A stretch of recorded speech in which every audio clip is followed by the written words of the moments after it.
to share my money story. In the beginning of tax season of 2009, as I was just starting with a new CPA firm that had been pursuing me for over a year, I was called into an emergency meeting at one of the small conference rooms.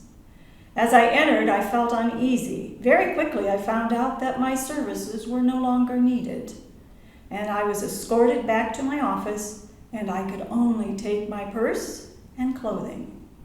I was in a state of shock.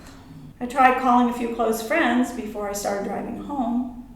No one was answering. I started to realize I could hear a small, calming voice in my head saying, "Everything will be okay. Everything will work out." It just kept repeating in my head. Once tax season begins, hiring new employees stops until this firm gets through tax season. There was no place to apply for a new position anywhere. So I prayed to God, telling him that I knew there was nothing I could do in finding a new position, and that I had to let go. There was nothing I could do. It was all in God's hands. I kept hearing this small, calming voice that calmed my fears. Many of my coworkers were calling me at home to find out why I had left when there was so much work to do. Through my former coworkers, I found out one of the partners had made a huge mistake with one of their large clients, and the client had fired the firm.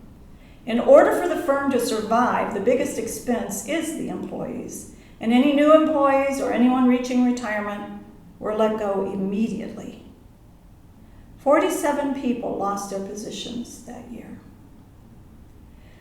They did pay me a nice severance, but compared to my salary, it would not go that far. And then, all of my clients, whom I had not even entered into my new company yet, some of them had my personal phone number and were calling me to see who was going to prepare their taxes.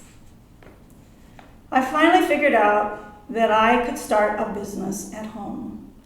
I had never wanted to have my own business at home, but there was no place I could take them, and it would help me to pay my bills until tax season was over. The first couple years were tight, but I continued praying, and every bill got paid on time. All my clients got their tax work done that year. The money continued to come in, and some independent companies needed special tax help for several months at a time. Now, 13 years later, I do have my own business, and I support myself, and everything did work out just as God had told me.